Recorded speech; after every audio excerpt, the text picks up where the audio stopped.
1절에서 10절의 말씀 같이 보도록 하겠습니다.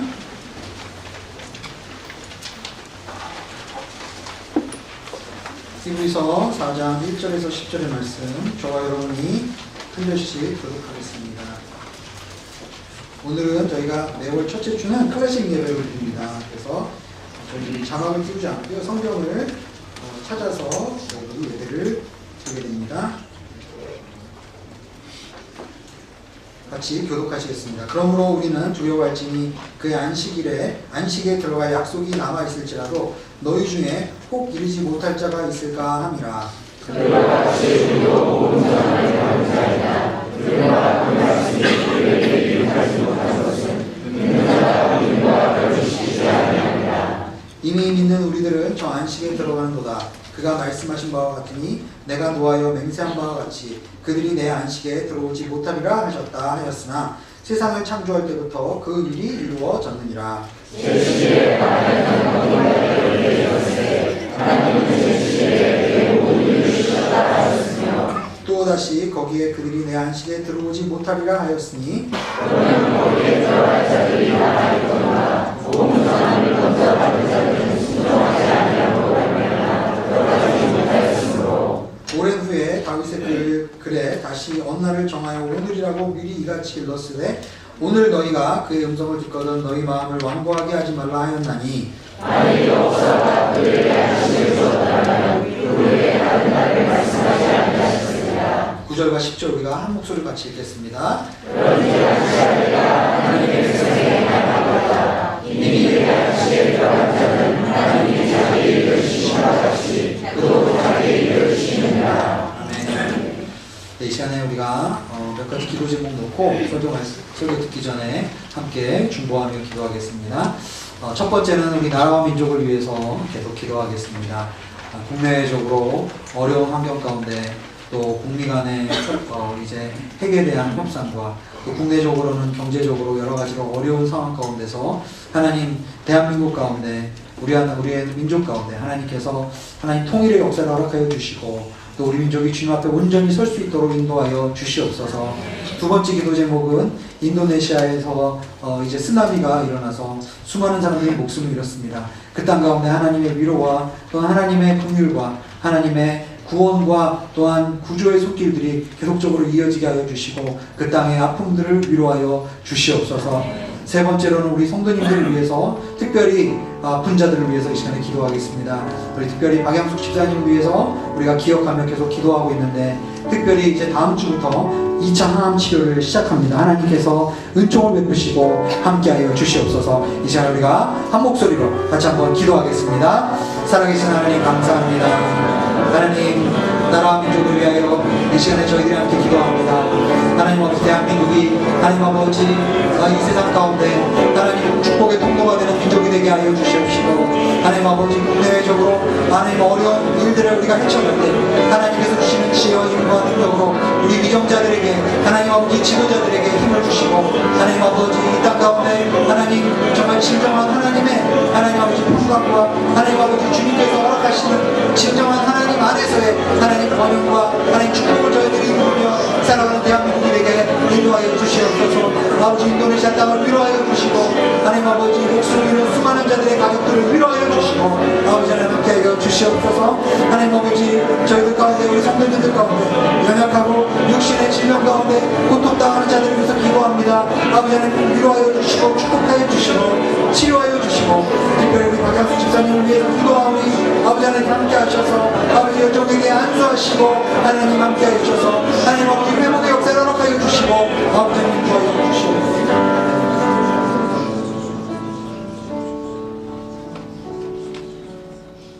하나님 나라와 민족을 위해서 이 시간에 함께 저희들이 기도했습니다.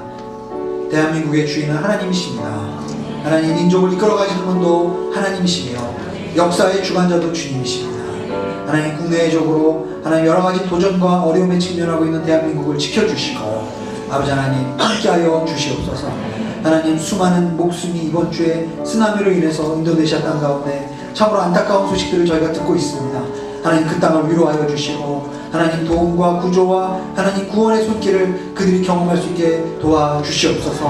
하나님 아버지 저희 성도들 가운데 하나님 환절기로 인해서 질병 가운데 고통당하고 있는 자들을 주님께서 기억하여 주시고 하나님 아버지 치유의 광선으로 함께하여 주시며 특별히 하나님 아버지 이제 다음 주부터 하나님 항암 치료를 다시 시작하게 될 박양숙 집사에게 하나님 은혜를 베푸시고 하나님 치료의 광선을 허락하여 주시며 하나님 아버지 주님의 은혜 안에서 아버지 모든 치료의 과정들을 넉넉히 이길 수 있도록 아버지 함께하여 주시옵소서. 오늘 말씀 가운데 하나님 아버지 저희들 집중해서 하나님의 음성을 듣는 귀한 시간이 될 수 있도록 역사하여 주시옵소서. 감사드리며 예수님의 이름으로 기도하옵나이다. 아멘. 네, 이번 그 새벽 기도 때도 제가 이 말씀을 한번 인용한 적이 있는데요.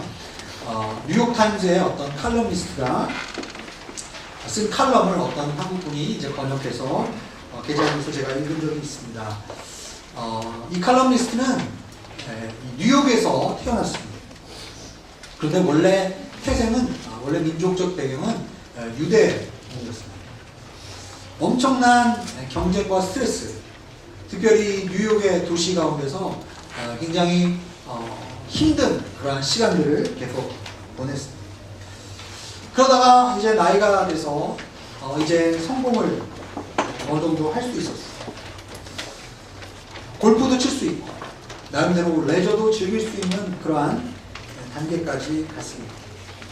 그러나 어떤 순간부터 계속 불면과 또한 조절할 수 없는 삶의 영역들이 자신의 삶 가운데 늘어나는 것을 발견했습니다. 그러다가 원래 이분은 전통적인 어떤 종교적인 유대인이 아니라 굉장히 세속적인 유대인, 민족적인 배경만 유대인이지 회당에 가거나 유대인의 종교적인 그러한 실천을 하는 분이 아니었어요. 그러다가 오랜만에 자기가 어렸을 때 엄마 손에 끌려서 갔던 유대인 회당에 간 거예요. 거기서 진정한 안식과 휴식을 얻었다라고 그 칼럼에 기록을 했습니다.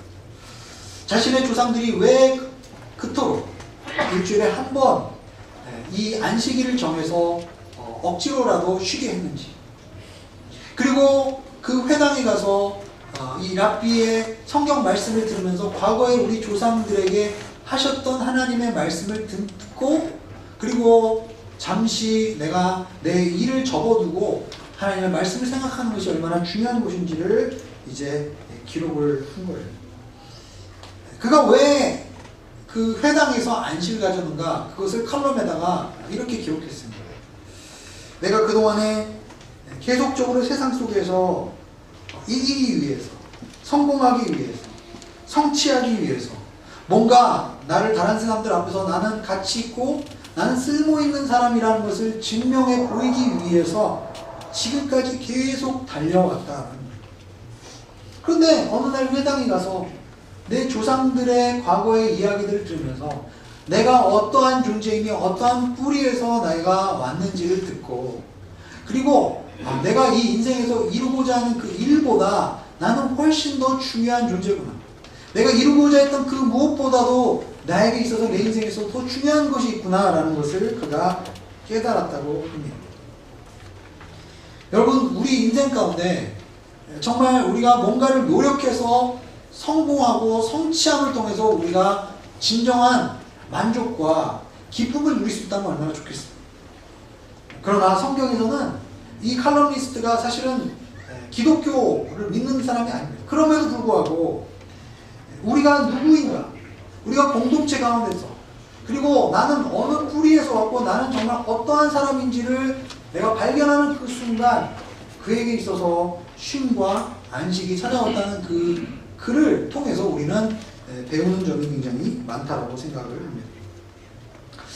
지난달부터 저희는 영적인 돌파라는 주제를 가지고 특별히 로마서에 있는 말씀을 가지고 저희들이 이제 원리적인 부분을 살펴봤습니다. 그리고 이제는 지난주부터 저희가 실제적인 삶의 영역 가운데 어떻게 영적인 돌파를 우리가 경험할 수 있을 것인가에 대해서 계속 살펴보고 있습니다. 지난 시간에는 시간 사용에 대한 이야기를 했어요. 그리스도인은 어떻게 시간 사용을 잘 하면 좋을까? 세상에 하는 사람들처럼 다이어리나 핸드폰 앱에다가 아주 치밀하게 시간을 잘 관리하고 잘 계획을 세우고 분초 단위로 쪼개서 잘 쓰면, 그러면 우리는 자기 개발에 성공한, 어떻게 보면 영적으로 좀 괜찮은 그런 그리스도인으로 살아가는 것이 맞습니까? 이 세상에서 이야기하는 자기 개발을 위한 시간 관리, 인맥 관리, 업무 관리, 이런 것 차원에서 우리가 사실은 지난 시간에 그 말씀을 나눈 것 같지는 않습니다. 정말 우리 내면의 탐구가 어디에서부터 시작되는가? 나는 이유도 모르고 영문도 모르고 어딘가에 쫓겨서 계속 살아가고 있는 삶을 살고 있는가? 아니면 나는 어떠한 부르심 가운데서 목적의식을 갖고, 그리고 내가 살아가는 하루하루의 삶을 의미 있게 살아가고 있는 삶인가? 그것이 우리가 정말 그리스도인의 시간 관리에 정말 굉장히 중요한 요소라고 지난 시간에 말씀드렸어요. 그리스도 안에서 영적으로 충만한 그리스도인은 어떤 사람인가? 그리스도와 함께 멍에를 메고 그분과 함께 발걸음을 한 발자국 한 발자국 맞춰 걸어가는 법을 배우는 사람이다. 그리고 그리스도와 깊은 연합 가운데 내가 무엇을 해내야 될지를, 마땅히 해야 될 바를 판단하고 지혜롭게 분별할 수 있는 자가 정말 그리스도 안에 깊은 연합과 동행을 이루는 자다라고 말씀을 드렸습니다. 쫓기면서 사는 삶이 아니라 부르심 가운데 사는 삶이, 주 안에서 그리스도와 함께 멍에를 메고 함께 걸어가는 법을 배울 때 우리는 그렇게 살아갈 수 있게 된다라고 말씀드렸습니다. 여러분, 사울의 예를 한번 우리가 생각해 볼 수 있습니다. 여러분, 구약 성경에 나오는 이 사울 왕은 사실 외모로 보나 체격으로 보나 집안으로 보나 굉장히 좋은 사람이었어요.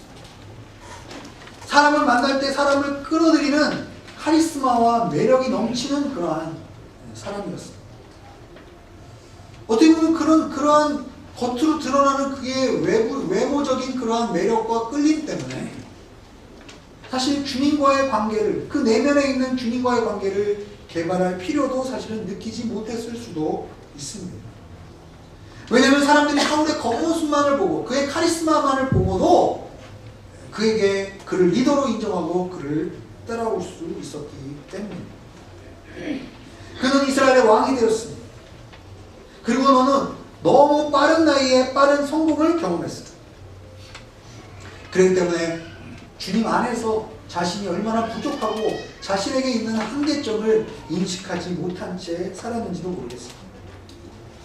그래서 그는 자신의 삶에 있어서 다른 사람들의 도움이 필요하다.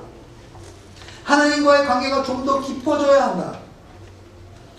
그리고 나를 다스리는 그 백성들과도 사실은 충분한 시간을 내가 할애해야 된다는 것조차도 사실은 모른 채 계속 쫓겨서 살아갔던 것입니다. 사울은 바쁜 사람이 되었고 큰 원수인 블레셋과의 그 임박한 전투 가운데서 자기가 그것을 모면해보고자, 그것을 이겨보고자 어떻게 해서든지 쫓겨가는 가운데 하나님과의 약속을 저버린 채 사무엘이 도착하기도 전에 자기가 자기의 스스로의 힘으로 제사를 드리려고 했던 것입니다. 사울은 그 일로 인해서, 아니 그 전부터 사실은 내리막의 길로 걸어가고 있었는지도 모릅니다. 다윗이라는 사람이 등장했어요. 그는 하나님과 사람들 앞에 인정을 받고 사랑을 받는 모습을 바라보게 되었습니다. 사울은 그 다윗을 보면서 주체할 수 없는 분노와 질투를 느끼기 시작했습니다. 충동적인 삶의 선택이 계속적으로 이어지고, 그리고 결국은 사울은 걷잡을 수 없는 내면의 함몰 증상 가운데 결국 그의 생애가 비극적으로 마무리되었습니다. 사울은 부르심에 의해서 살지 못했고, 계속 우리가 말씀 통해서 이야기한 것처럼 아담 안에서, 아담이 지은 그 죄의 영향력 아래서 아담이 그 죄를 만회해보고자 했던 그 인간적인 노력으로 계속적으로 쫓겨서 사는 그런 삶 가운데서 결국 살았던 것을 우리는 기억해 볼 수가 있습니다. 여러분, 우리는 왜 쉬지 못할까요? 우리에게서 진정한 쉼은 어디에서 오는 것일까요? 여러분, 저는 평생 과민성 대장 증상으로 평생을 고생했습니다. 한약도 먹어보고, 의사도 김진환 집사님도 만나서 처방도 받았어요. 근데 급한 일만 생기고 스트레스 받는 일만 생기면 화장실에 가야 했습니다. 제가 이렇게 생각을 해보니까 과민성 대장 증상이 언제부터 시작됐냐면, 고등학교 때 입시를 하면서 한번 수학 시험을 봤는데 엄청 못 본 적이 있어요. 근데 그때 패닉에 빠졌습니다. 그때부터 과민성 대장 증상이 시작된 거예요. 그래서 화장실에 하루에 몇 번씩 가는 일들도 굉장히 많았습니다. 무언가 긴장하고 스트레스를 받으면 여지없이 화장실에 가야 합니다. 아부다비에서도 사실 이 설교 시간 직전에 사인이 와서 굉장히 갈등하고 고민된 적이 있어요. 지금 이 단계에서 내가 화장실에 가면 설교 타임을 못 맞춰서 그렇거든요. 그래서 배가 아픈 상태로 여기 올라와서 식은땀을 줄줄 흘리면서 설교를 했던 적도 있습니다.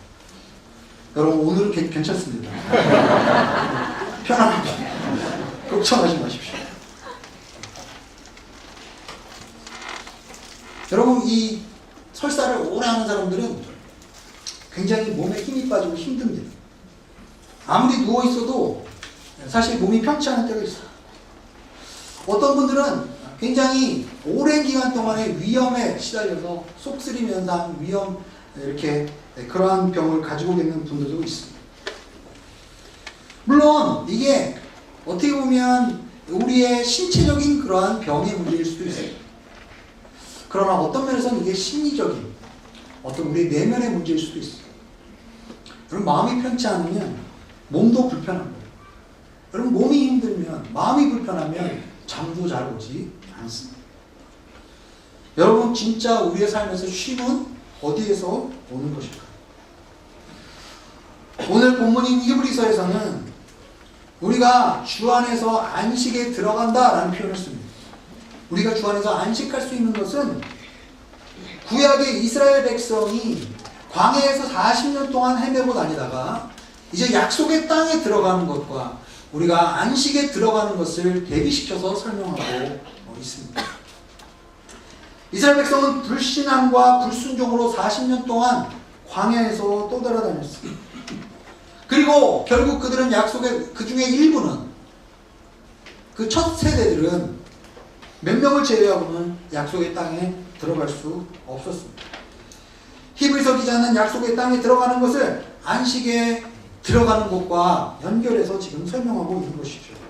오늘 본문 히브리서 4장 1절과 2절의 말씀을 함께 읽어보겠습니다. 자막이 준비되지 않는 관계로 성경을 찾아서 같이 읽어보겠습니다. 히브리서 4장 1절과 2절의 말씀 함께 한 목소리로 읽어보겠습니다. 시작!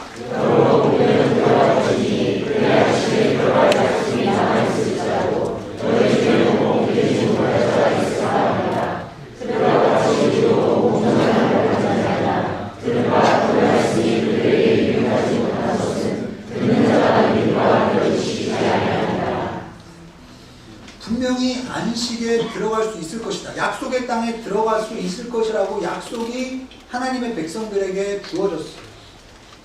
그런데 그 약속에 따라서 분명히 들어가야 할 수 있는데, 들어갈 수 있는데, 들어가야 하는데 들어가지 못하는 사람들이 생겼다라는 거예요. 왜 들어가지 못했는가? 그들은 누구인가?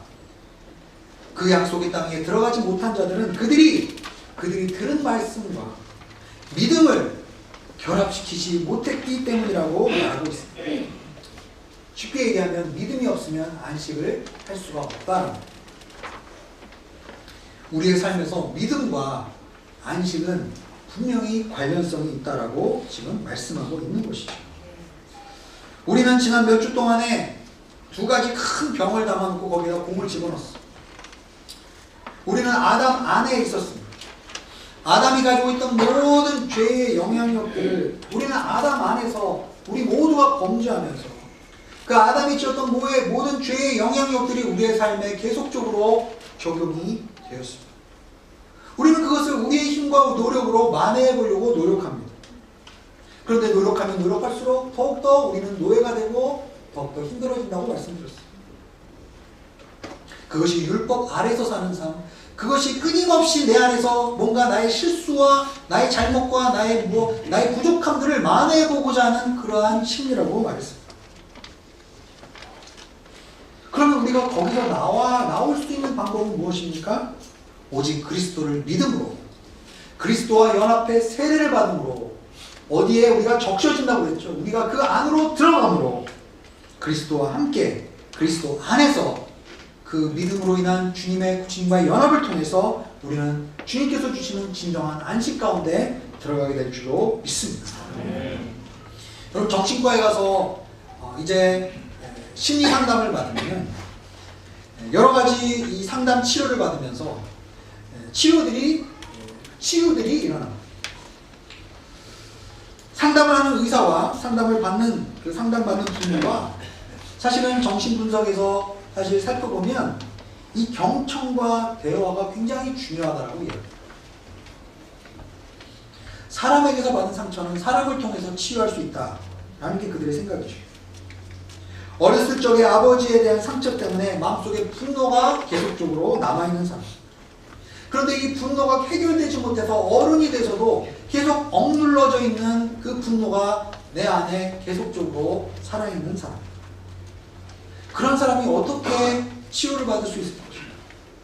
결국은 정신과 의사를 만나서 어떤 약물을 투여하고 이런 것이 아니라 그 사람 안에 있던 그 문제를 그 인격과 인격이 만나서 서로 대화하면서 그 사람이 자신의 이야기를 들어주고 경청하면서 결국은 그 상담자를 아버지로 여기게 돼요. 아버지와 대화하는 것처럼 여겨지는 거예요. 그러면서 자신의 마음과 자신의 안에 있던 그 내면 안에 아버지에 대한 그러한 분노와 섭섭함과 그러한